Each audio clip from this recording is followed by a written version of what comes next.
नमस्कार, Amar Ujala the bonus में आपका बहुत बहुत स्वागत है। मैं हूं आपके साथ अभिषेक गुप्ता और लेकर हाजिर हूं एक बार फिर क्रिप्टो बाजार की तमाम सुर्खियों के लेकर। तो चलिए शुरू करते हैं और जानते हैं कि क्या कुछ हुआ है क्रिप्टो बाजार में बीते 24 घंटे में। शुरुआत करते हैं क्रिप्टो करेंसीज के भाव के साथ, जहां बढ़िया तेजी आज भी यहां पर देखने को मिली है। बिटकॉइन आज 1% से ज़्यादा चढ़कर यहां पर $62,075 के लेवल पर पहुंच गया। वहीं इथेरियम की अगर बात करें तो ज़बरदस्त तेज़ी इसमें देखने को मिली है और करीब 6% की इसमें तेज़ी देखने को मिली और $1,741 पर इसके भाव पहुँच गए। वहीं BNB में करीब 0.25% की तेज़ी देखने को मिली और $566 पर इसके भाव पहुंचे। सोलाना की अगर बात करें तो करीब ये फ्लैट रहा, $81 के आसपास इसके भाव रहे। वहीं XRP की अगर बात करें 3% तक की इसमें भी उछाल देखने को मिला, $1.11 पर इसके भाव पहुंचे। वहीं हाइप की बात करें 7.25% तक इसमें ज़बरदस्त तेज़ी देखने को मिली है और $69 पर इसके भाव पहुंचते हुए देखे हैं। कमज़ोर यूएस डेटा, जॉब्स डेटा के बाद ये तेज़ी यहां पर देखने को मिली है और बिटकॉइन वीकली बेसिस पर करीब 3% की बढ़त की ओर बढ़ रहा है।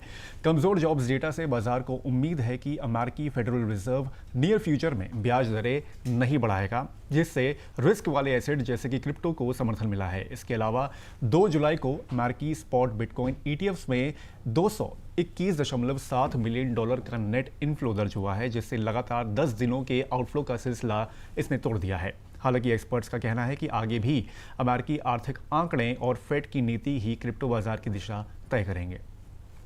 उधर IMF ने अपनी नई रिपोर्ट यहां पर पेश की है, जिसमें उसने कहा है कि टोकनाइजेशन यानी कि शेयर, बॉन्ड, रियल एस्टेट जैसी पारंपरिक संपत्तियों को ब्लॉकचेन पर डिजिटल टोकन के रूप में बदलने की तकनीक भविष्य में वित्तीय बाजारों को तेज, सस्ता और ज़्यादा पारदर्शी बना सकती है।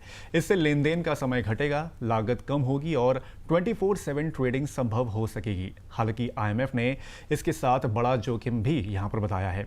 रिपोर्ट के मुताबिक अगर टोकनाइज्ड एसेट्स का इस्तेमाल बड़े पैमाने पर होने लगा तो किसी संकट की स्थिति में बाजार में घबराहट पहले से कहीं ज़्यादा तेज़ी से फैल सकती है, क्योंकि ब्लॉकचेन पर ट्रांजैक्शन और सेटलमेंट तुरंत होते हैं। ऐसे में बड़े पैमाने पर एक साथ बिकवाली होने का खतरा भी बढ़ सकता है।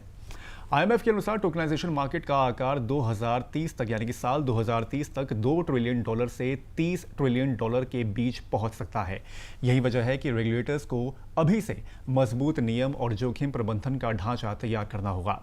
IMF का कहना है कि अगर सही नियमन के साथ इस तकनीक को अपनाया जाए तो ये वैश्विक वित्तीय व्यवस्था को अधिक कुशल बना सकती है, लेकिन पर्याप्त निगरानी के बिना यही तकनीक भविष्य में वित्तीय अस्थिरता का कारण भी बन सकती है। इधर भारत में क्रिप्टो को लेकर सख्ती वैसे भी कम नहीं थी कि अब RBI ने संसद की एक समिति के सामने इसको लेकर चिंता जताई है। RBI का कहना है कि बिटकॉइन, इथेरियम जैसी निजी क्रिप्टो करेंसी अर्थव्यवस्था और वित्तीय स्थिरता के लिए खतरा बन सकती हैं। केंद्रीय बैंक का मानना है कि अगर बैंकों और दूसरी वित्तीय संस्थाओं का क्रिप्टो से ज़्यादा जुड़ाव बढ़ा तो इससे मनी लॉन्ड्रिंग, उपभोक्ता सुरक्षा और वित्तीय प्रणाली से जुड़े जोखिम बढ़ सकते हैं। रिपोर्ट के मुताबिक RBI ने यह भी कहा है कि क्रिप्टो को बैंकिंग सिस्टम से दूर रखा जाना चाहिए। हालांकि RBI ने साफ किया है कि ब्लॉकचेन तकनीक और टोकनाइजेशन को पूरी तरह गलत यहां पर नहीं माना जा रहा। टोकनाइज्ड गवर्नमेंट सिक्योरिटीज और टोकनाइज्ड कॉर्पोरेट बॉन्ड्स जैसी रेगुलेटेड डिजिटल संपत्तियों को निजी क्रिप्टो करेंसी से अलग देखा जाना चाहिए। गौरतलब है कि भारत दुनिया के सबसे बड़े क्रिप्टो बाजारों में से एक है और करोड़ों भारतीय डिजिटल एसेट्स में निवेश यहां पर इसने कर रखा है।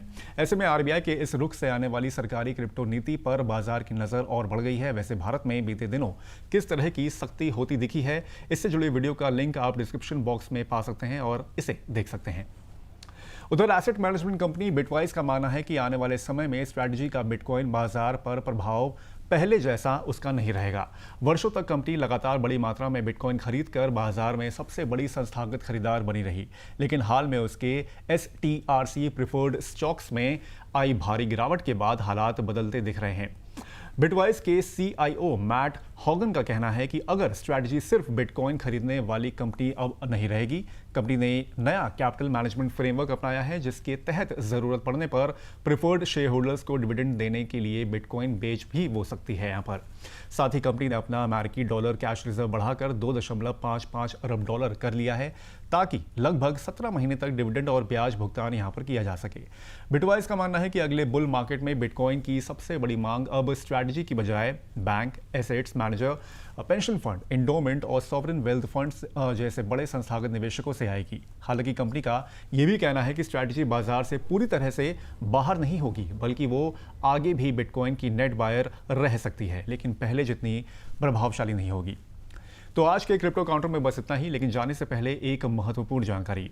अगर आप क्रिप्टो में निवेश करते हैं तो आपको इससे जुड़े स्कैम से सावधान करने के लिए एक डिटेल्ड वीडियो हमने बनाया है, जिसे कल शनिवार को रात 8 बजे से आप हमारे यूट्यूब चैनल पर देख सकते हैं। भारत से लेकर यूरोप तक कितने तरह के स्कैम यहाँ पर क्रिप्टो में हो रहे हैं और आप इस जाल में कैसे फंसने से बच सकते हैं, इसके बारे में इस वीडियो में यहाँ पर बताया गया है। तो आज के क्रिप्टो काउंटर में बस इतना ही। ये शो कैसा लगा हमें कमेंट करके आप जरूर बताएं। बाकी होगी आपसे अगले हफ्ते मुलाकात, तब तक के लिए मुझे दीजिए इजाजत। नमस्कार।